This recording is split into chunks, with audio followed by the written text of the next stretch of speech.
I'm quite delighted to be here to have this panel discussion on forestry in relation to a discussion on local prosperity.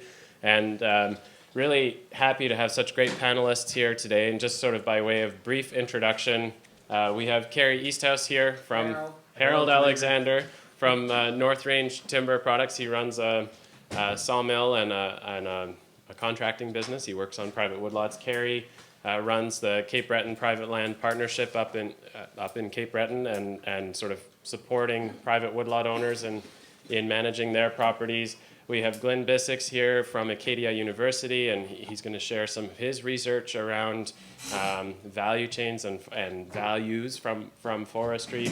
And we have Jim Drescher here from Windhorse Farm. He's been running a family woodlot and sawmill on the property for the past 25 years, and the land itself has been managed for 170 years. So I hope you will find there's a good diversity of perspectives in the conversation, and really this is just a chance to kind of open things up, pose some questions, and then we'll start talking about it together and hopefully continue even after the session. So just by way of introduction, I thought I would start with this slide. So this is a picture of a forest on Sporting Lake in the Tobiatic Wilderness area, so not so far from here actually. And the reason I put up this slide is because this is the forest that we live in. We live in the Acadian forest, and it is a remarkable place. It is a beautiful forest with a lot of potential and a lot of history. That even if you just think of that pine tree in the foreground, that tree is hundreds of years old. And what it has seen in its life, different communities, different people traveling through there, the entire history, or a lot of our sort of recent history is reflected in the life of that one tree, and certainly it was already an old tree, a time when the Mi'kmaq communities would have been traveling through that same area. So I just sort of want to start off with the sort of reflection that we live in a pretty amazing place, and we live in a healthy, diverse, vibrant forest with a lot of potential. That's my friend Wade Prest, a great forester from the Eastern Shore, sitting on that rock, and then Bill McKay, who started the first pool of certified woodlot owners in Nova Scotia there. So that's our starting place.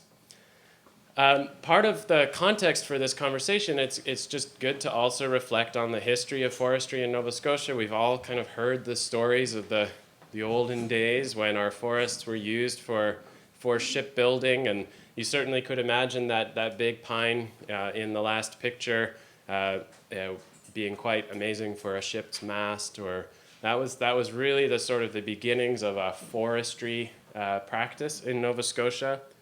That evolved into really a system of sawmills that were established throughout this province, and this actually would have been a fairly large sawmill by comparison, but early on in Nova Scotia, we actually had dozens, if not hundreds, of sawmills in every county of this province, and they were very locally based sawmills supplying lumber to the community that needed it for their building projects and so on, supplied from the woods near the mill. And that system was really what dominated the province up until about the 50s or 60s. And we made a pretty distinct change at that time, and it was driven by an economic development strategy really based on a lot of unemployment and poverty in rural Nova Scotia, and there was a sense that if we could attract a couple large multinationals to establish big pulp mills here, it would be an ongoing source of employment for hundreds and hundreds of rural Nova Scotians. And so government subsidies were applied, and large licenses were issued to Crown lands in order to attract these companies. And so we ended up with some big pulp mills in the province.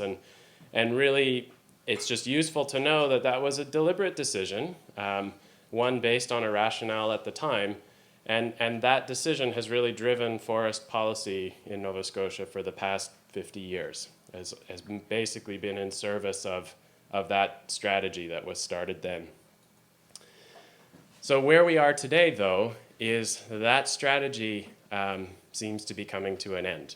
We're seeing increasingly frequent disruptions in forestry and closures of mills, or more frequent transfers of ownership in some of those pulp mills. And certainly where I live on the South Shore, the Bowater Mersey pulp mill, which was talked about earlier, it's completely closed.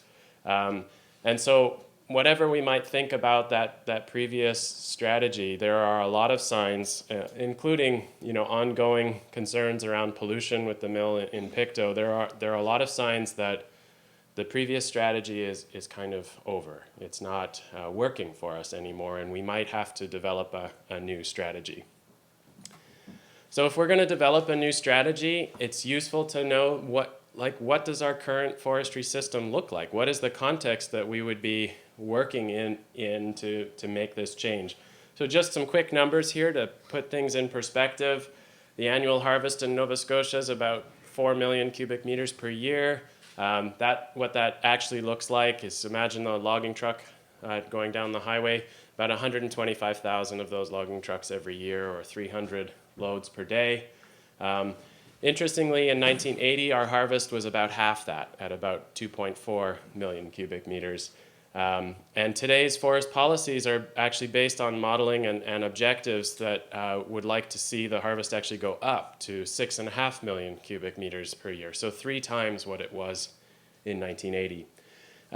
Also important to understand, because of the decision to establish those pulp mills and their need for wood, they established a very dominant position in the wood supply flow. So actually, pulp mills themselves control 75% of the flow of wood in this province. So if one of them goes down, it's a huge disruption, right? In that, those pulp mills also, what they've produced over time has changed. And it's useful to reflect on what do we actually make out of the forests in Nova Scotia. And so we have 2 pulp mills currently operating. One of them produces paper for flyers and catalogs and I think some magazines. And the other one produces kraft flakes, which are shipped to Asia to produce largely toilet paper. They're using the long fiber from our northern softwoods to stabilize most of their wood supply, which comes from plantations in Southeast Asia. So that's what our wood is used for in the province. 17% of the wood flow now it's controlled by the sawmills. And we're mostly producing construction lumber out of that. In a modern sawmill, it's just useful to know about 46% of the volume that goes into a modern sawmill goes back out the door as chips to a pulp mill. So again, the pulp mill plays a very strong position in our current forest economy. And where things are changing, where we're seeing an emergence of biomass as a big player. So we have Nova Scotia Power with a biomass plant that consumes about 20,000 truckloads of wood a year. Also in the current system that will affect the conversation is that Nova Scotia is in an interesting place because a large percentage of our land is privately owned. So immediately our sort of forestry structure has to be based on this actually de-aggregated supply. It's quite a fragmented supply chain of many individual players. In terms of employment, we've seen, there's about 1.9 jobs per 1,000 cubic meters, and that was in 1980. Today it's about 1.4. And actually somebody from the last session shared with me the same stat from other jurisdictions. So in Ontario, that number is 3.9. In Vermont, it's higher. So there's something to look at there in terms of what is our relative employment for the harvest that we're doing. In terms of mills, 90% of the wood supply in the province goes through 10 companies in Nova Scotia. So that's 2 pulp mills, 1 biomass plant, 1 pellet plant, 6 large sawmills, and then the remaining 10% is run through about 90 small to medium-sized businesses and mills. So this is our system. And if we're going to change things, or we have to respond and adapt, we need to know what that system looks like. And then if we're going to move forward, how are we going to know if we're moving in the right direction or we're on the right path? And so I would just sort of leave you with these questions of, can we acknowledge the past without getting stuck there? So really let's recognize the decisions that were made. They had a rationale, they had a purpose. We can kind of move beyond the sort of blame or good and bad in that and just say that that was what it was. We can't be stuck there anymore. We need to learn from it and move forward. And if we're moving forward, what are the measures that actually matter to us? The jobs is often held up as the rationale for forestry. So are we tracking jobs per 1,000 cubic meters, and are we measuring our progress that way? What else might we use to measure progress? And because we're adapting and growing into an uncertain future that's going to be affected by a lot of things that we have no control over, are our decisions supporting enough resilience so that we can adapt and learn as we go? So the last thing I would just say here, this session is titled as Rebuilding Our Value Chain, and in sort of traditional economics, that value chain is just really the total system of production and all of its component pieces, but I think the word value in there is really compelling to me, and it calls us to ask a question of, what are our values and how are they reflected in each part of the system that we have built for ourselves? And if we're going to change things, we need to actually first start by understanding the values that we're working from. And then building systems that allow us to create mutually beneficial exchanges of those values. And I would emphasize that the potential is there in this forest. Think about that first picture. The Acadian forest is a remarkable place, and our communities are remarkable places with a lot of intelligence and experience amongst their people. So we definitely have the potential. Just very quickly, we're starting to explore what this might look like and looking at alternative models for forestry in Nova Scotia, and one that I'm personally involved in is the establishment of a community forest co-op. So we have a license to a large area of Crown land, which is managed by a community cooperative. And we're looking at, can we use that opportunity to start exploring some of these questions? And to do it, we need a different kind of leadership. It's not about one entity making all the decisions.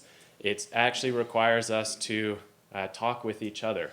It requires us to sit down face to face and understand the various perspectives that people have and work together to this new solution. And sometimes it's messy, sometimes it's hard, but it's the only place I know how to start. So with that backdrop, I would invite our panelists to give their presentations, and we'll start with Kari, Easthouse. Thanks, Will.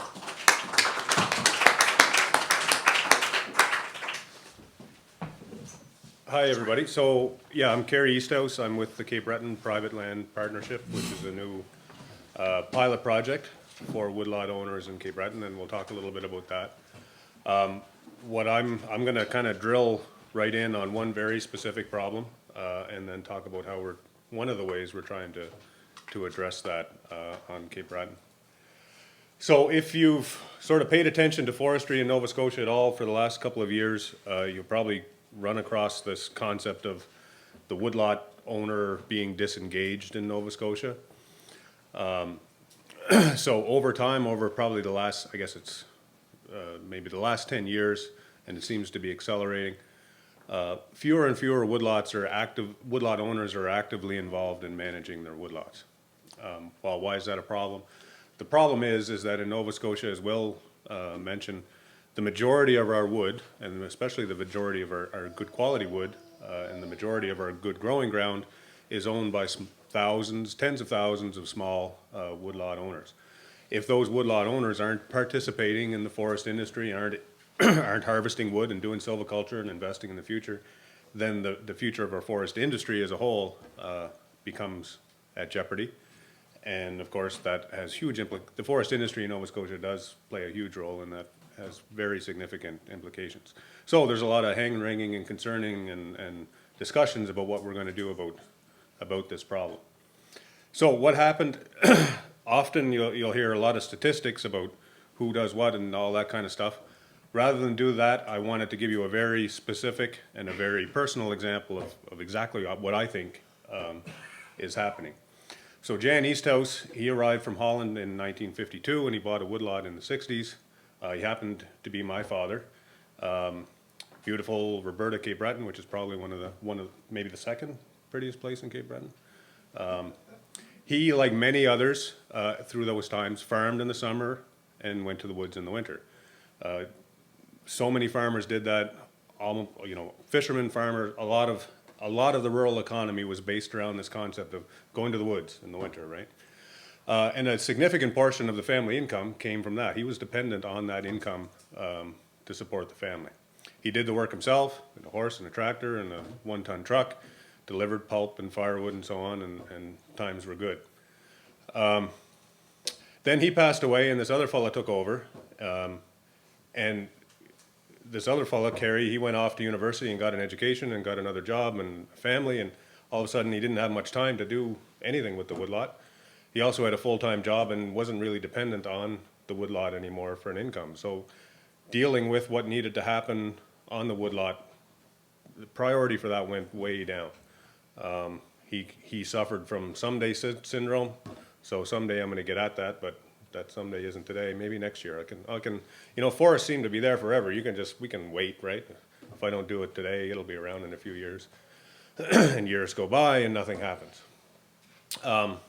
Personally, I'm actually in the forest industry, and I know lots of contractors, but I'm actually nervous about bringing in a large contractor to do work on my land. I know good ones, but at the same time, you never know, right? Things can go wrong. It could start getting really wet and messy and so on, and I haven't done that. I'd be fine with bringing in a small contractor, but those guys, they're busy. Everybody wants a small contractor to do a very specific thing, and the economics for them are hard.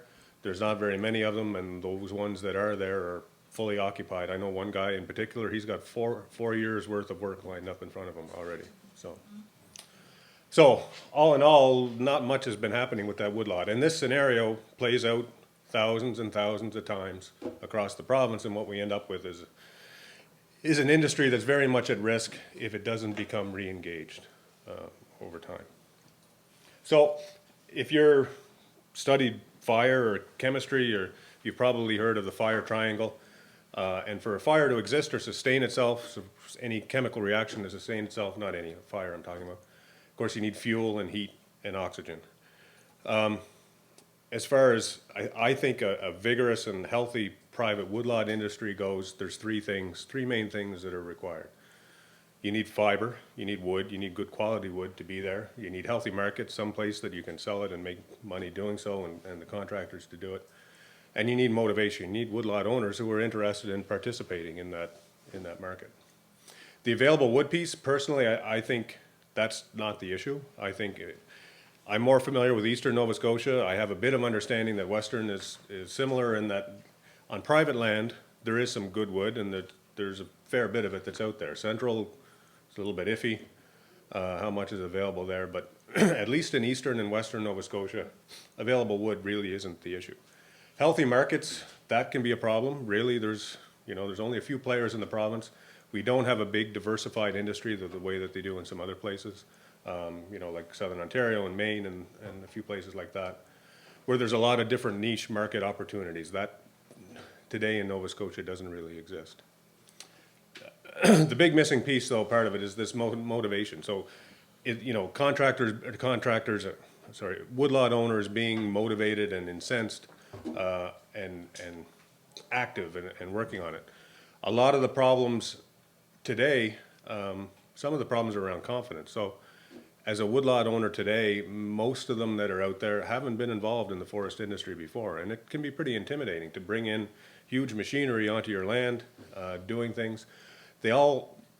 Most of the woodlot owners want to do the right thing, and that's great, but they don't always know what the right thing is. And if you don't know what the right thing to do is, and you don't want to do the wrong thing, the simplest thing to do is nothing at all. And is the reward worth the risk? So yeah, you might make a little bit of money if you go and get this wood cut, but is it really worth taking the risk of bringing in a big contractor and maybe getting ripped off and maybe getting a mess made on my land? So oftentimes what happens is nothing happens. So are woodlot owners disengaged? I've been working with the woodlot owners for quite a while now, not as long as many others. But my impression is that it's not that they're disengaged. Most of the woodlot owners that I talk to are very proud of their woodlots. You know, once they understand what to do and have some help doing it, they're often keen to get involved and begin managing their woodlots. So I don't think the issue is that they're disengaged. They're not participating for many other reasons. Biggest one to me probably is just they're too darn busy. They don't, to go out and find a contractor or find out what needs to be done on your own without assistance is a time-consuming and daunting task, and I don't think they have time to do that. They're otherwise employed, they don't need the money. You know, they've got families and commitments and soccer on Tuesday nights, and they don't have time to do that. Concern about legacy is a big one. So when we do management plans with woodlot owners, the first step really is talking to them about what they want from their woodlot. What is it, you know, what are your objectives for your woodlot? The vast majority of the time, it comes down to legacy. So most woodlot owners are interested in managing their woodlots in such a way that they leave them in a better condition than they are today, or have it there for their children, or make sure that, you know, they look after what their grandfather invested in, and those types of things. Worrying about doing the wrong thing, again, you know, if you're uncertain about what to do and there's a risk that you could be doing the wrong thing, the easiest thing most of the time is just to do nothing at all. They don't know a contractor they can trust. So in the last, even within the last 4 years, there's been a huge shift in the contractor capacity. So forest, I'm mostly talking about harvesting contractors in Nova Scotia. With the downturn, most of the small guys, the small operators, have been forced out. And it's amalgamated into fewer, larger contractors. And if you're a woodlot owner, maybe in the past you did know the guy down the road who could come and do some work for you, but you don't know that guy anymore. And there's another guy and you never heard of him, and he's from 3 towns over, and you heard some bad things, right? So that can be a big issue as well. And again, all of those things, thinking about it, is the risk worth the reward? And it's many times it's just not. So for the last year and change, we've had the Cape Breton Privateland Partnership up and running, which is a partnership between the 3 main woodlot groups on Cape Breton: the Nova Scotia landowners and forest fibre producers, Bedeck Valley wood producers, and North Inverness Forest Management. What it is sort of it's an effort to try and provide independent support to woodlot owners in a way that it's independent. So if in the past, if you're a woodlot owner and you needed help deciding what's the right thing to do for my woodlot, oftentimes the only resource that was out there, because of government cutbacks and so on, was talking to a contractor or talking to one of the mills or one of the buyers. And if that's the approach, there's, rightly or wrongly, there's a fear that if you've got a dog in the hunt, you're probably not going to give me the right advice for my woodlot, right? If you're there because you want to cut the woodlot, then are you really the right person to give me advice on whether I should be cutting my woodlot? So the biggest thing for us is that, you know, we're providing independent support. We're providing FSC certification to woodlot owners. So I try to make this point as often as I can. For us, FSC certification is not about assuring our customers that, you know, it came from a well-managed woodlot. For us, providing FSC certification is about assuring the woodlot owners that the work that's going to be done on their woodlot is to the highest and best standard. I should say, so the partnership itself is a pilot project. It's been up and running for a year now. We had startup funding through a COA to get it off the ground, and ongoing funding through Nova Scotia Department of Natural Resources. We're now, after a year, we're at 200 members, so we've got about 200 woodlots in the program. And it's been really good. Like, the reaction from woodlot owners has been tremendous. We've been able to achieve everything that we wanted to so far. Of course, it's only early days, but so far it looks good. One of the bigger things, though, I think that is coming out of it is, once this infrastructure is in place, is the ability to build onto it and do other things. An example of that is around wood hubs. So the things I've talked about so far don't address market issues. One of the things we would like to do is put in a network of small receiving yards where a woodlot owner can send wood to be productized, so cut into the right products and sent to the right destinations, with the assurance that the person doing the bucking, the productizing, the yard is owned by the woodlot owner themselves, so there's no conflict of interest in terms of where the wood's going. With that, and with Will's 2-minute warning card. No, I'm good, we're good anyway. So yeah, there's a whole lot more to that, and I invite you to ask questions or catch me later or whatever, and I'd love to talk about it. All right, thanks.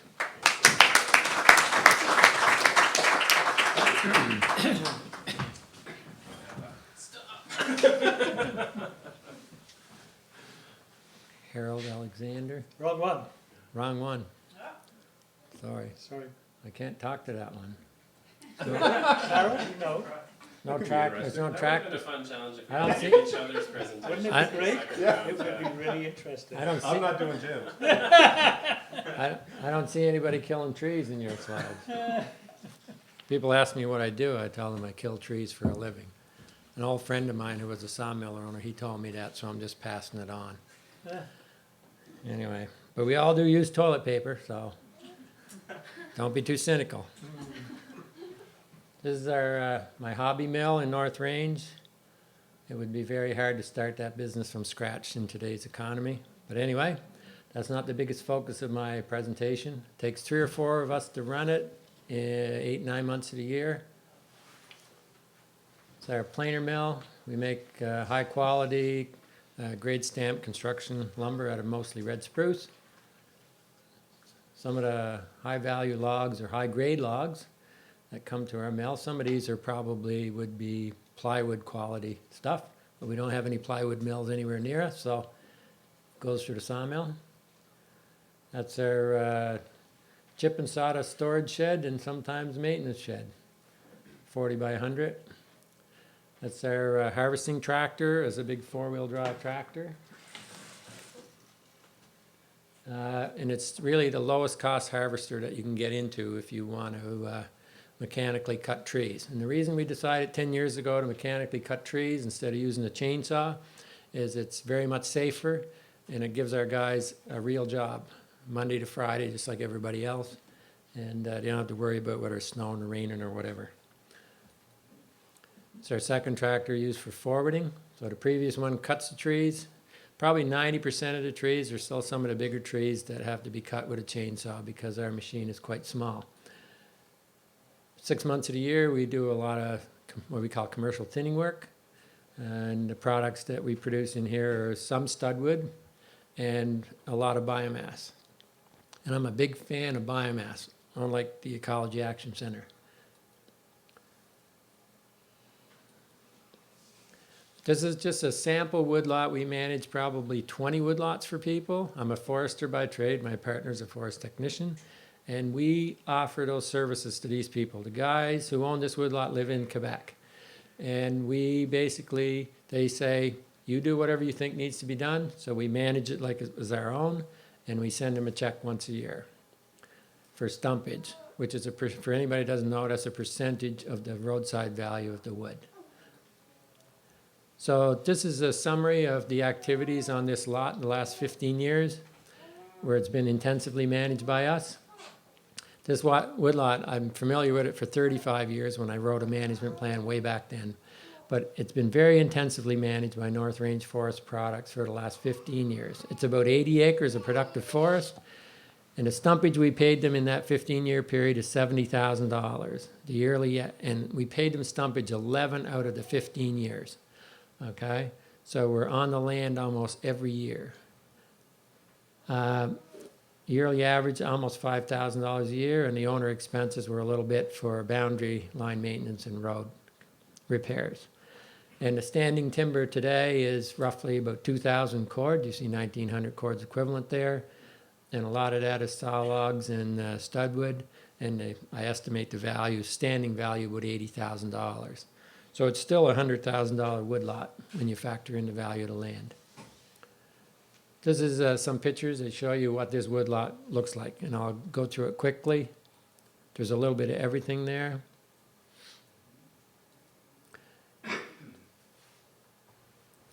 This stands a 14-year-old cutover with a very healthy young red spruce forest that needs to be spaced. This shows some blowdown, and this is something we do in our operations. We have very mobile equipment, and we make it a habit of going through the woodlots and picking up any significant blowdown from year to year. We don't like to see a whole lot of wood wasted. This is an uneven age section of the woodlot to show that, you know, we actually do some of that. We don't focus on that. We focus on even age natural regeneration management, which means that we make the final cuts, but we don't have to plant the trees. It's all natural. This is a young yellow birch stand, which has a lot of potential for future yellow birch saw logs and a lot of value added. A swampy area that we don't touch.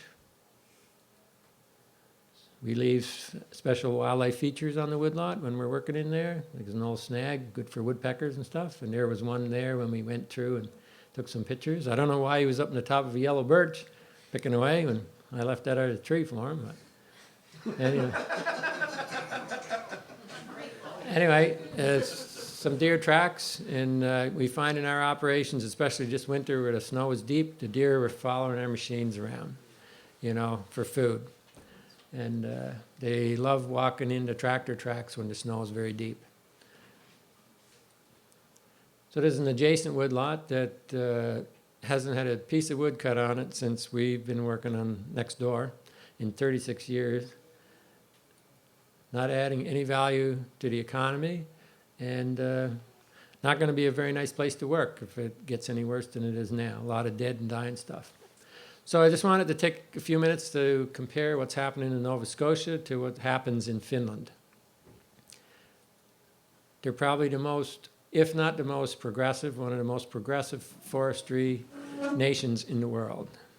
They're very sophisticated in everything they do.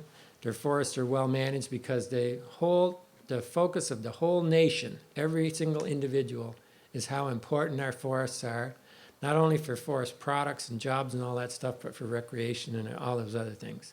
They do protect a portion of their forest, I think about 7.5%, but they have sections of forest that are protected that are managed very, very carefully because they have special features. Anyway, just go on the internet and type in Finland and forestry, and a lot of stuff there. They manufacture 50% of the forestry machines used in the world. And it's the highest technology available. These machines, there's guys in Nova Scotia have the same machine as on the picture. It's probably $1 million to buy it. But you can imagine what that does to the economy in Finland, be selling that kind of technology. So the other point is, you can do the kind of thinnings that I showed that we're doing as a business with our smaller machines. You can do the same thing with these machines. So when you see the forest raped and pillaged in Nova Scotia, it's not the fault of the machine, okay? In Finland and Scandinavia in particular, high focus is on wood for energy, biomass. They would much rather burn their own wood than to burn oil. And that's what this whole weekend's all about, local prosperity, using local materials to displace stuff that's coming in from somewhere else. Oil, we don't get it, okay? So the other thing they recognize is that wood is a lot more environmentally friendly. The Europeans consider that wood, when we burn it, is carbon neutral because the carbon that's given off when you burn the wood is sucked up by the forest that's grown where it came from, okay? They're very sophisticated in their organizations. They have a Ministry of Agriculture and Forestry, which implements the Forest Act, and you come down to the forest centers, and that's much like the DNR, Department of Natural Resources, that we have. So the forest centers would be the regional offices of DNR. We have one in Bridgewater, Kentville, and Yarmouth, but the similarities in there. You know, they're very focused on what can we get out of our forests? What can they do for us for all those reasons I just described? So at the local level, if you look a little bit further over, you see farmers' local associations. You add the two numbers together, it comes out to 460. And if I took the amount of forest they have in Finland, compared it to Nova Scotia, and what it means is there would be 2 local associations in Digby County, where I live. And in Digby County, there's 100,000 hectares of small private forest. So what it means is if you own land in Finland, you're very close to an organization that you belong to as an owner that has technical support for you to help them manage their land, just like Kari was talking about that they started to do in Cape Breton. And we're working on that in Western Nova Scotia as well. Finland, like I said, very sophisticated. The machine on the left is, a harvesting machine that they're based on the concept of an ant, to be, low ground bearing, maneuverable, all those things. So they do some wild things, but they have a very sophisticated, lots of money forest sector, and they have the money to do that. On the right, bottom right, a drone aerial drone used for forest inventory work. Keeps everything right up to scruff. In Nova Scotia, we have no idea how many trees we have, how big they are, how much we should cut, all that stuff. So some information about Finland, how big, on average, their soils are not as good as ours, and they're very far north. A lot of Finland's within the Arctic Circle. So their growing conditions, the point I want to make is our growing conditions in Nova Scotia, I think, are better. We can grow bigger trees and more valuable trees than they can in Finland. And this came off the government's website, and they feel that, forests truly are green gold for Finland, okay? In Nova Scotia, in 2015, it is my view they're missing out on many opportunities in our forests to be green gold. And for the most part, we are certainly not managing our forests with a long-term perspective for future generations and future economies. Let's compare forest facts between Nova Scotia and Finland. They have 5 times as much forest as us, productive forest. It's mostly a boring forest, which is boreal. I'm just exaggerating to make a point. But compared to the Acadian forest, it is fairly boring. We have way more species than them, and we have way more potentially valuable species than them. They have no red oak, sugar maple, yellow birch, those kind of species. They have Scots pine, that can't hold a candle to white pine for value added. Okay? Their forests are 100% managed. Ours, I'm not sure, but if I had to take a guess, I'd say 5% at the most. I'm talking about intensively well-managed forest. So those are the things they do. They plant, weed, space, thin, final harvest, and then they do it all over again. In Nova Scotia, small private forestry, like Kari talked about, we're either being mostly overcut from boundary to boundary, or they're not being cut at all. They grow 25% more wood in 2014-15 than they're actually cutting. They're cutting I'm going to back up. Can you back that up for me, please? Sorry, got excited there. They harvest 3 to 4 times as much wood per hectare as we do. 3 to 4 times as much wood per hectare as we do. But the slides I showed you about the sample woodlot that my partner and I manage in Digby County, the numbers are very similar. Okay? So, and I think productively our land is better than theirs. Okay. So, another thing, there's been a little bit of paper mill or pulp mill bashing here today, and that's fine. I hear it a lot, and I probably did it myself when I was a little bit younger, but when they start putting money in my bank account, I took a different perspective. So in Finland, they have 49, if you add them up, they had 49 paperboard, or chemical pulp mills. 49. So if you multiply that by 20%, if the Finns were managing the Nova Scotia forest, we would have 10 big mills in this province. 10. And Finland didn't lose a third of their mills in the downturn because they adapted, And one example I'll give you there is in terms of packaging materials. Where do you think the world is going in terms of packaging material? Compare plastic and styrofoam to wood, okay? Where do you think it's going to go? Anyway, the other thing is energy. So large sawmills, they have 130. We have 6. 20% of 130 is 26. So we would have they would have 26 large sawmills, like the one we had in Weymouth that the Irvings ran, and then it closed. And in Digby County alone, we figure we lost 600 jobs in the forest sector in the downturn a few years ago, and we're not going to get it back. if Nova Scotia forests were managed as intensively as Finland forests, Nova Scotia could potentially add 28,000 direct jobs, mostly in rural Nova Scotia, and over $3 billion in value added from those products. And I know it sounds unbelievable, but it's not. It's true. Thank you. Okay, I'm showing this first slide because a couple of years ago I was contacted by a reporter from Chronicle Herald and was asked my opinion on forest practices in Nova Scotia.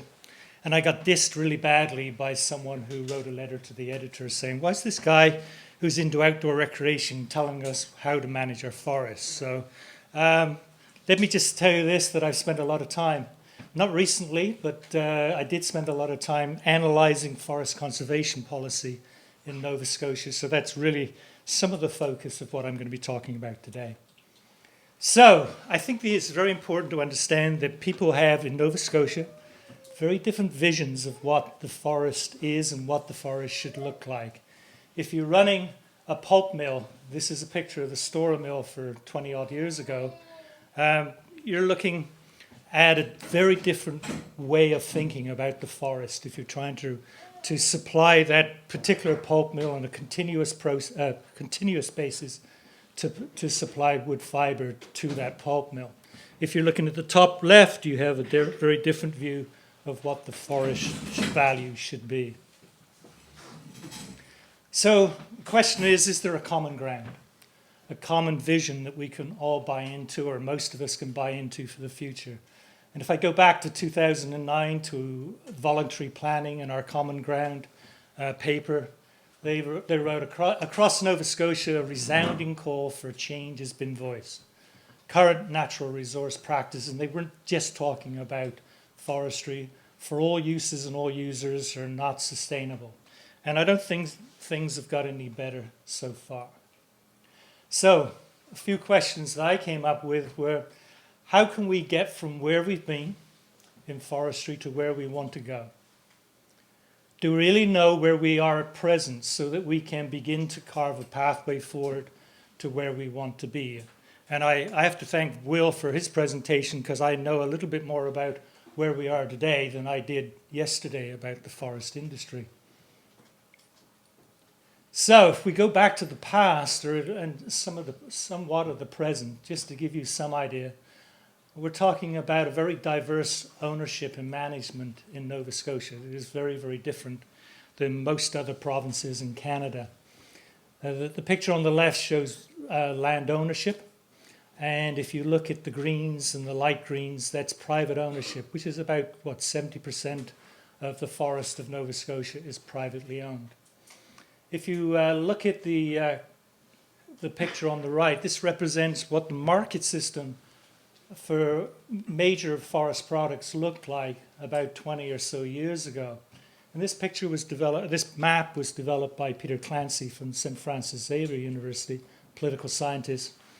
And essentially it shows three what are called monopsonies that the pulp and paper companies developed over time in Nova Scotia after the 50s, 50s and 60s, when we actually had three working pulp mills in the province. There's an overlapping of the area, but each monopsony represents essentially a regional monopoly. And what I found interesting is about monopsonies is that, particularly in the forest industry, and if you run a pulp mill, the question is if you need more wood fibre to come to your pulp mill, what do you do with the price that you're going to offer the woodlot owners? Anyone got an answer? If you want more wood, what are you going to do? Lower the price. Pay a higher price. Pay a higher price. Lower the price. Lower the price. If you want more wood, you lower the price. Why? So you can buy more. So For like the same amount, so you don't lose a dime. yeah, but why? How would you get people to buy or to supply you at a lower price? Because you have a monopoly. Because you So have a no one monopoly. no one else is going to buy it. So Okay. that's really nice. It's not. It's a great system. If you're running a monopsony market, and you want to get more wood into your operations, one of the ways you can do that is to lower the price. And this has been done to some degree in Nova Scotia in the past, or at least holding the price steady over time. So you have a great deal of power, economic power, and you have considerable amount of political power as well in terms of what kinds of policies are going to occur or be implemented in the province. So one of the things I did a few years ago, I spent an awful lot of time actually studying forest conservation policy in Nova Scotia and essentially trying to answer the question, why doesn't forest conservation policy work? Because everywhere I went, I couldn't find any real evidence that conservation policy was actually being implemented. So one of the things I did was to try to analyze the market forces and the market patterns in the forest industry.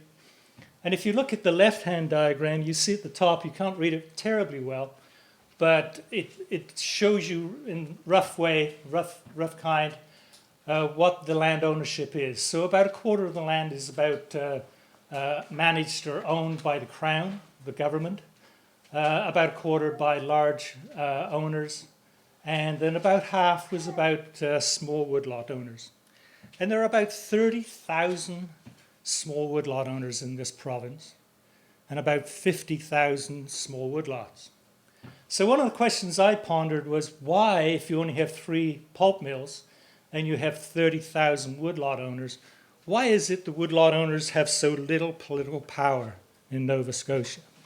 And so I tried to answer that question, pondered over that question for some considerable time, didn't really get a good answer, but I'll tell you a little bit about what I figured out in the past. The right-hand diagram is simply, though it's hard for you to read, is just to try to look at the flows of resources and money from one stakeholder to the next. And they include the pulp companies, the sawmills, the banks, the haulage operators, and so on. If you go back to the left-hand diagram, you'll see some flow lines of really resources and market flows to various people. And the big bubble at the very bottom represents the pulp companies.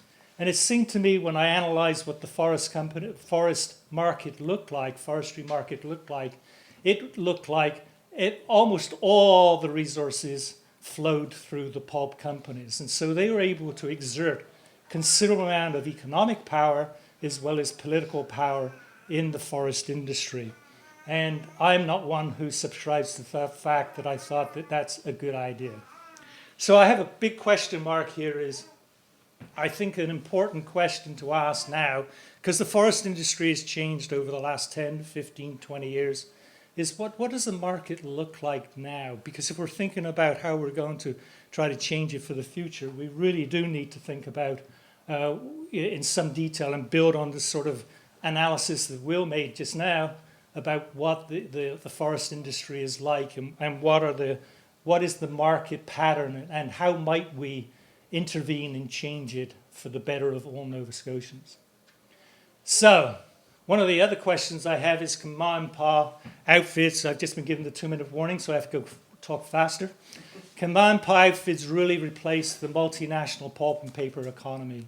And what are the possible options? Well, I stumbled upon a particular exhibit when I went to the Royal Botanical Gardens in Edinburgh, in Scotland, and came across this exhibit called the One Oak Project. And I would invite all of you to Google the One Oak Project and see what they did. They had to chop down one big oak tree in Blenheim Palace, I think it's Blenheim Palace, and so they decided to turn this into a major exhibit that they sent all over Great Britain to try to revive the whole idea of the forest industry in Britain's woodland and look at the science and art to revive. I should point out that one time I had 25 or 35 slides, but somehow I miraculously erased them all, except the ones you see here. But I could have showed you a lot more things that were going on. But the bottom line, the bottom picture that I got from the web shows you how they milled the oak, and then they just commissioned a whole bunch of people, scientists and artists and so on, artisans, to use their imagination as to what we can do with wood. And I really think we should be doing something like this in Nova Scotia to actually come up with things. Now, when I emigrated to Canada, 1974, we had basically no furniture. So my wife decided to take woodworking lessons, and she actually built most of the things that are in these pictures: the dining room table, the rocky lion, the coffee table in front, and then the newspaper rack on the left, all made with hardwood, all sourced from Nova Scotia sources. And so, and the point I'm trying to make there is that my wife learned the skills with a lot of help from a woodworking teacher, how to build this stuff. So I don't think it's a huge jump for us to learn some of the technology to develop this. And I also have a friend in Wolfville called David Burton, who is a marvelous craftsman in wood. And I got him to send me a couple of pictures the other night. He actually sent me more, but I think they bust my account and they didn't arrive. But anyone who's around Bridgewater in the next little while can go and see the picture on the right, which is a bar, a restaurant bar that he's just built, and it will be open in a couple of weeks' time. And he is a marvelous craftsman and is really able to build stuff from Nova Scotia wood. And I think we have the potential to do that. So my last point is, we need a vision. We need to think of different ways, better ways to get value out of the forest. That's it.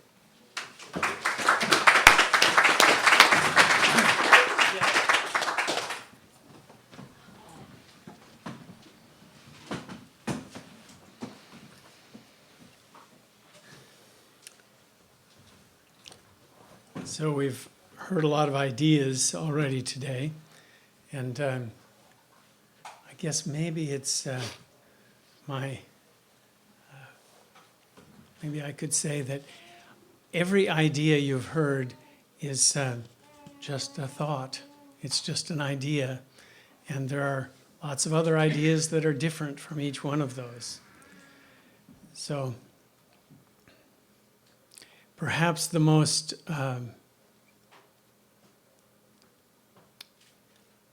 unbiased intelligence about forest and forestry is the forest itself.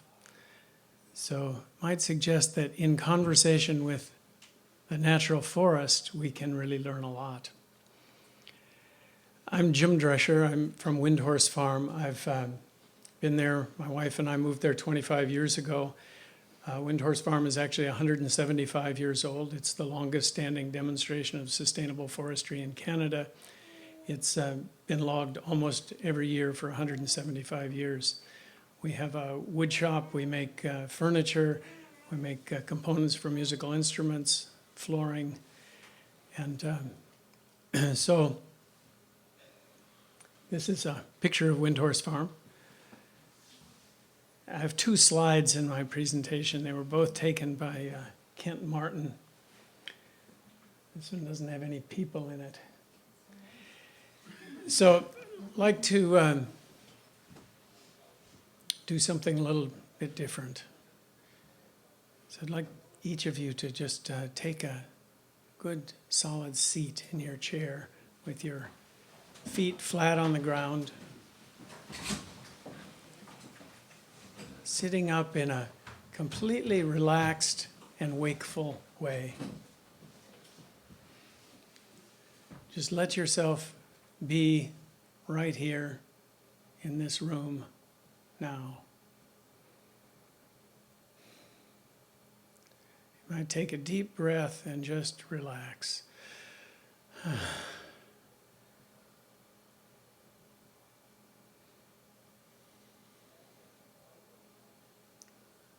Wake up all of your sense perceptions. What are you hearing? The fan, the breeze on the curtains, footsteps in the hall, whatever. And what do you see? What do you see when you open your eyes and you look out of the front of your eyes and out of the sides of your eyes? Where is this that you're sitting?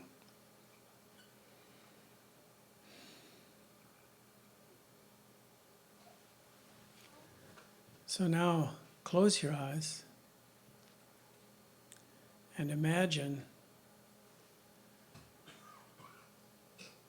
that you're sitting in a place in the forest that you love the most, some place that you have been or that you go regularly.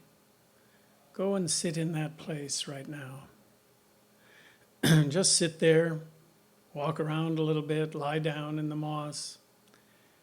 And the weather is exactly the favorite weather that you like. The time of day is the best for you. The season, it's all just the way you like it. Now look around. What are you seeing? What are the qualities of this forest you're sitting in? What animals are you seeing? What breezes and what water are you hearing? What birds are singing? Now just relax and let yourself be in this place in the forest.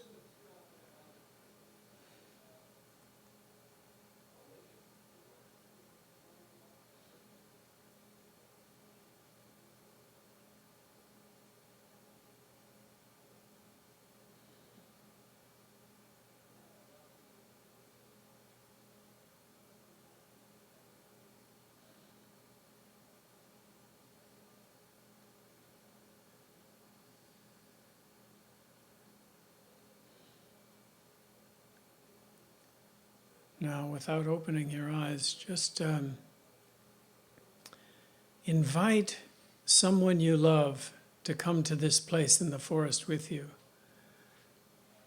Might be your grandchild, your mother, your lover, a close friend who's nearing death.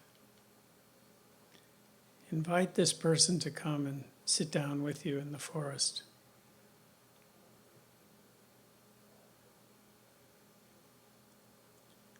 You or she might open the conversation.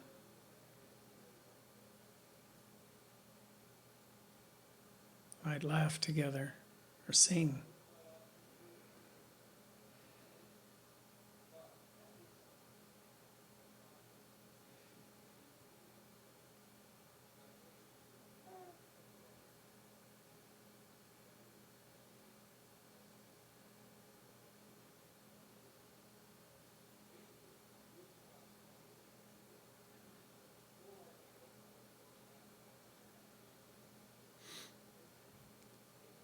Now extend your view all the way out across Nova Scotia.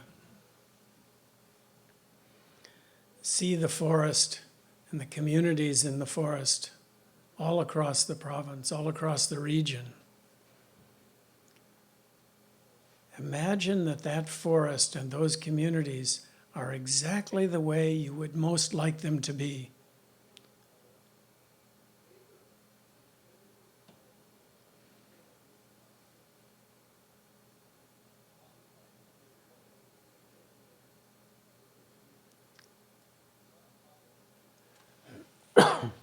Now imagine that you're hearing voices from way off. Maybe you're hearing voices from some other part of Canada or Europe or South America.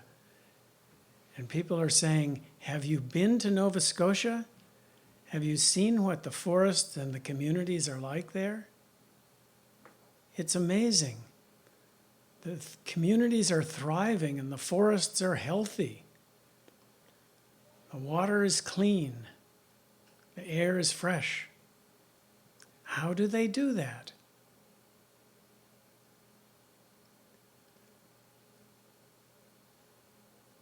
You know, I think Nova Scotia could be Nova Scotia is a model for the world. We could do it that way here.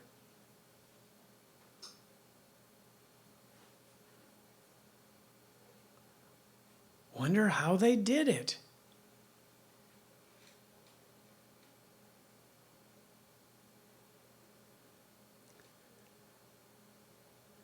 Now open your eyes.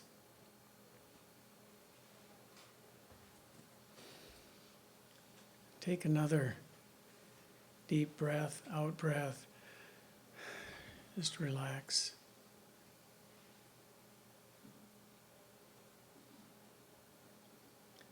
However you're feeling now is fine.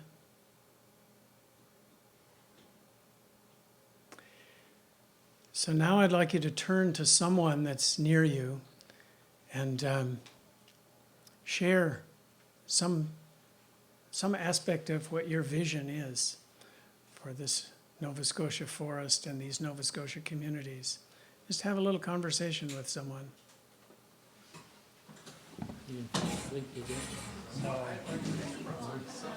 That's good.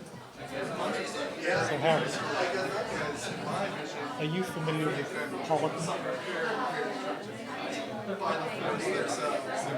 know what pollock is. Yeah, pollock is a fish. Pollock is a forestry practice. Not from No? Is that like coppicing, Coppicing is close to pollocking above So my thought in biomass, because in Europe they've been doing this for thousands of years, is either coaxing pollocking and letting the hardwood sprout and then harvesting the sprouted wood. Making furniture, using it for coating processes. I have no idea what to work on a larger scale. I know very well it's at a small scale. But whether that might be the better answer for biomass. I mean, I use wood in my house. We already use electricity. So I'm into biomass. I can argue against it. You'd be a hypocrite, wouldn't you? Horrible. But it wouldn't be the first time I think of it. But it seems to me we have to have sustainable ways of growing wood fiber to support biomass. Because I agree, the evidence is it is a zero carbon game. Where it's a lot more intensive. They actually harvest stumps from their best sites. If you all haven't had a chance to speak, be sure you do have a chance. We only have a couple minutes left. But do they, I mean, how is the soil replenished? Because in Sweden, that's what they've been doing as well. The biology of Swedish forest is not very good. No. Come back. What kind of fertilizer? Residues from burning. You don't have to stop That wouldn't be enough. completely. You'll have another chance, but please, There's a lot of control. we have another question for you. Some sites they can't remove any, and some sites they can remove the stumps and all the things. Your loss doesn't matter. We have another question for you. Now, if you could, so now turn to the same person, or you might even join up with others, but I think we'll only have time for a conversation between two people, or sometimes you have three, I think. So if you were to imagine realizing this vision that you have for the forests, share with each other what would be the next best step to take, or what would be the next 2 or 3 steps that we could take in this region to manifest your vision.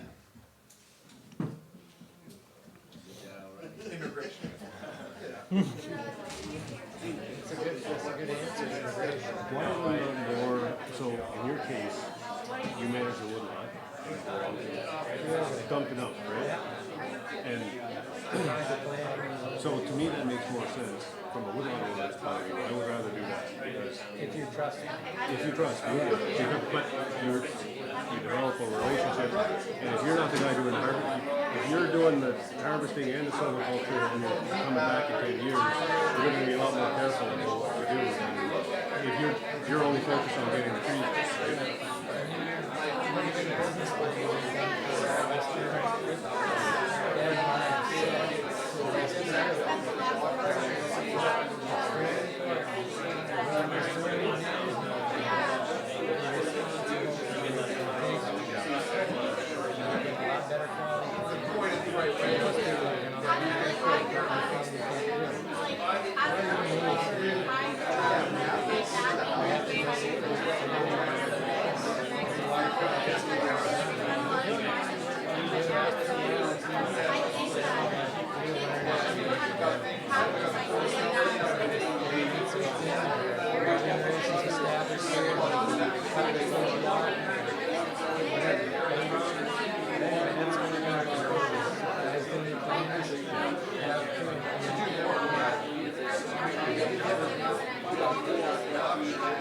That makes sense.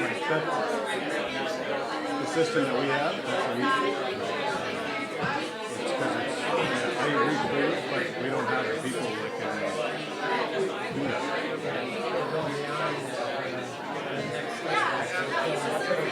Time? Well, I mean, you don't have the people who are able to. Well, if it's time. Are not the same people that can. Thank you. And even I don't have anything more to say. You're next. Such people.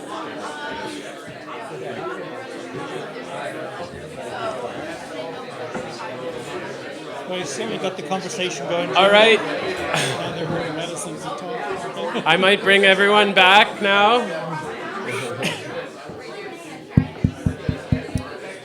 All right. So we want to leave a little bit of time for conversation amongst everyone. And so, you know, in these presentations, obviously there's some different perspectives, and I think that idea of different perspectives, we often sort of reinterpret that as meaning conflicting opinions. But there's a sense of like actually seeing things from a different place. And so we've been asked some questions around like what are the values that are driving the decisions we're making, and then what is our vision for the forests in Nova Scotia? What are the steps we might take towards that vision? So it would be great to just kind of open up the floor. If you have questions for the panelists or just for each other, we could just spend the next 20 minutes in a little bit of a discussion. Yes? I'm curious as to what people said to that question. Yeah. Because in a way, there may be some thoughts in here that this group are caring, dignified human beings, which I found the presentation to be very moving, talking about our tree friends from a variety of perspectives. But the idea here from Rebecca, my new friend, was to get some Finlanders over here, to pair them up with the loving and caring from up here. And then what I've been doing up in Karen County is we're doing creative forums, bringing communities together. But you just need a spark. You need something that catches the ear. You tell me you bring 240, I don't know how many you said, I don't know how many members you got, 240 or something. You bring over 240 Finlanders, that's a spark. You're going to hear that sound of those people getting off the boat. And then you set up a creative forum, a series of forums around. You're going to hear from that community. You're going to hear from some of these people that are afraid to do something with their woodlots, I think. But I'm actually curious as to what other people found to make when they discuss. That's a great invitation. So maybe we could just hear a couple. What are other people saying in terms of that next step you would take? Yes, over here.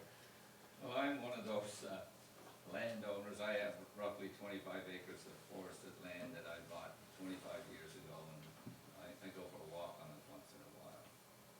I believe that people who have land and are sitting on it and are not using it should pay 4 or 5 times the tax rate of people who do use their land. Because that's the way to get people off their ass. They hit them in the pocket. And, you know, or you may not like it if you're one of the people that's holding the land, but that's the whole point. You know, if you're sitting around waiting to die, let somebody else have the land. So bold action from over here. How about? Actually, I'll sell this gentleman some land on PEI and you'll pay double whether you use it or not.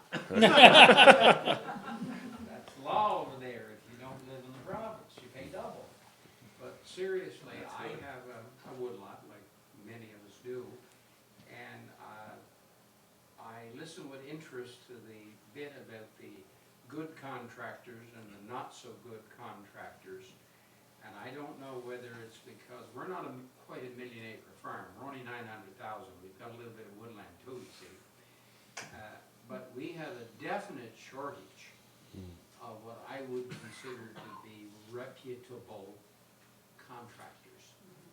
Our contractor's idea of dealing with me would be to go in with a much larger machine than you showed us and just whack it all down, give me a few $100 for the pleasure of letting them in there, and then they're gone. Okay. And, So that leads me to ask a question back to you guys. How many people in the room own woodlands? Okay, so 8 or 10. Do you people feel that, how would you feel about taking less stumpage to get that quality of work done? if it was quality work and my woods was invigorated by the whole process, I would be willing to take somewhat less, yeah, because I'd much rather have a good quality woodlot. Right now, one of my sons cuts his wood in there every winter, that's it. It's the only use that Because that's what, for us, we do, that's just the kind of forestry we practice. We don't waver from that, right? If people want their land cut, we just say we're not interested in doing, if you want it clear cut, we're not interested. We should be, from an economic point of view, but we have lots of selection work to do. So, my point is that on PEI, it's almost impossible to find anything but clear cut. yeah, okay, and, Yeah, so, Same in Nova Scotia. same in Nova Scotia, yeah. So I've got a comment and a question. The comment is, I think a question to be answered, is another question, I guess, is what's the purpose of a forest? Like even when we call it a woodlot, we're kind of stamping on it, the purpose of the forest is, it's woodlot, it's not forest anymore, it's like a field that grows trees. That's what I hear. And my family did own woodlots and we made a mess of it, but so I think that's a question that has to be answered first. Like, are forests fields of trees, or are they something other than that? And then second, I'm really curious, how does the forest management practices in Finland compare to what my understanding of what goes on at Windhorse? Are they similar kinds of practices, or I'd love to know that.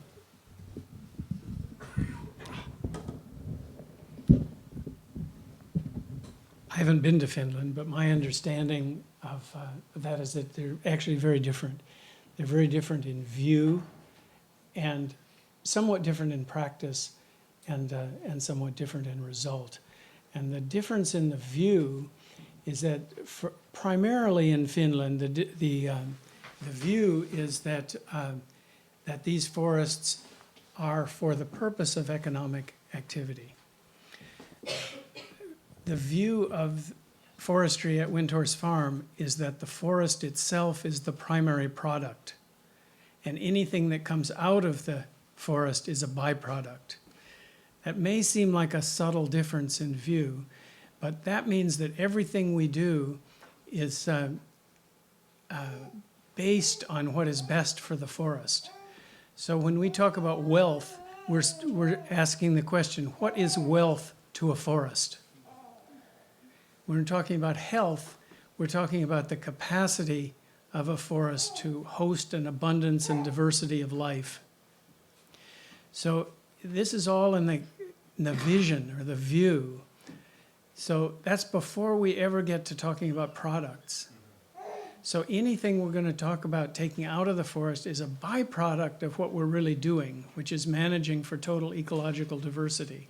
That isn't the view of predominantly the view of Finnish forests. And it's not the view that is the predominant view at this table. And it's not necessarily the right view, it's just you are asking about the difference. And that is the view of forestry at Windhorse, which is quite different. Although, having said that, it's been harvested for 175 years, and almost twice as much wood has been taken as would have been taken in 4 clear cuts. So over a long period of time, it's it's a very good economic model. The problem in today's world is that we're not really used to looking at what's good over 175 years. We're looking at what's good over 5 or 10 or 25 years. So there's some questions there. So I have a question for all of you, and this is a real question for me. I studied forestry at Windhorse Farm. That's what I apprenticed there. I started working there, and then I went to technical forestry school and learned all the science of forestry and looked at the Finnish system, and I look at work that people in my community are doing, and everyone's trying to figure this out. Like nobody wakes up in the morning and says, I'm going to go out and make a mess of things. People are all trying to do the best that they can for their communities.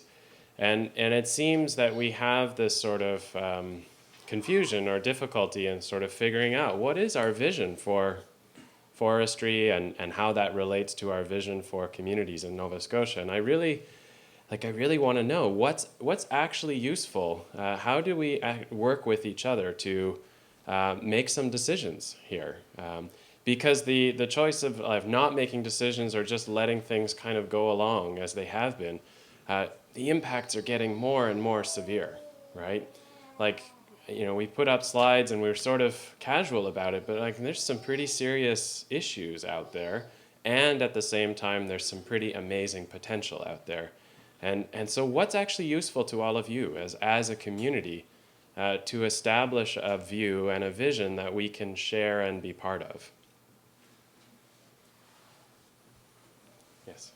I guess if I had my way, we would have a community-based form of governance, and the community, we would have a more natural lifestyle in the sense that our ancestors lived 100 to 200 years ago, where a community was a small area with, let's say, 100-acre farms, of which most of the farm was kept in forest for both for wood products, for firewood, for milling, and was cut when necessary for those things, based on the community's needs and based on the family's needs. If we live in a culture that's city oriented, we have a province that's Halifax based. We can't see that vision, and we've grown away from our community based living. We've taken away the local schools, etc. If we can't get back to that basic community level, I think we're in trouble. And we can make the decisions on a combined community basis if we're in a local community and individual family basis, combination of the two, as a real way of living, a more natural, more archaic way of living perhaps, but something that hopefully the real world will be approaching in the future. Any other comments? Yes. I was talking to a guy the other night, and he said that down in Sandy Cove, where I have a property, it used to be a fishing port area, and it's kind of died out. So there's nobody really around. And then he said even before that, the people who came there a couple hundred years ago, came over with nothing, and they built everything from within one generation. They had a full farm, and they had a full. They built everything for themselves, and so. He said that the slums weren't out in the rural areas, the slums were in the towns where people were kind of barely surviving in these crowded areas. And so I think just like this whole weekend is about is how do you build that community in those rural environments and give the value back to those people, because I've heard people say it's $1,000 an acre of unharvested, uncleared land, and how does that reflect our views of what that land is worth? People don't realize the wealth that they're holding on that land in a non-monetary value. Any comments from the back? Oh, yes. Good. Hi, this is in defense of the modern era, and it's with respect to others here. I think sometimes we do hold the past in such high regard, and I think that has such admirable thoughts. And yet, when I'm just sitting here as a very selfish human, thinking I don't want to carry my water for, a few miles or chop my own wood, and I'm appreciative of those who will do that. So I think there's so much good thinking today that we didn't have 20, 30, 40, 100, and 150 years ago. So I think if we could blend all the good, which is why most people are here, everyone who's here obviously cares, and I live in Halifax, so the notion of the integration and blending of community and thinking together, I think, is what's going to propel us. That it's not so much looking backward, but taking all that and trying to blend it with what we know and go forward. So I think there's just been so much great energy over the last 2 days that I think how we can blend some future discussion around these issues, I think, is really important. So wherever we go today, I think every one of us, probably me particularly, I'm thinking about, okay, what can I do to apply all I've learned? And I think that's part of where I think the future is just applying what you can take individually, and then if you have a collective community, wherever that may be, try to apply it individually. So that's just my thought. Oh. Yeah, go ahead. Jim, I really appreciated that exercise you took us through. I think for all of us in this room, every time we look at a forest now, we'll feel that connection of how all the forests are connected or could be connected. But my question that came up was during your explanation of Finland versus Nova Scotia, and the part of that presentation that I didn't like was the machinery, and it looked like something from Avatar to me, a bit scary. But the part of it that I did like was that there really is a richness. Now, it might be a bit of a homogeneous richness to their forests, I don't know. But the question I had was, how would we in Nova Scotia move towards that type of a richer care and appreciation of what we have in our forests here? Is that coming from government? Is it coming from industry over there? Not that that's necessarily the best model for us, but is it coming from government, industry, or landowners? And how would we like to see it come from here? Like, would it be coming probably not from government, but how would we move to that? In Finland, well, they're very serious people, as most Europeans are, and they're very intelligent as well. Not that we're not, but I suspect it comes from governance by the people, and like the gentleman over here asked, but he talked about going back to more local control, right? And that's I didn't show my last slide, but that's one of the things I said, that the structures that we have today in Nova Scotia that are supposedly there to help us managing our forests, Department of Natural Resources.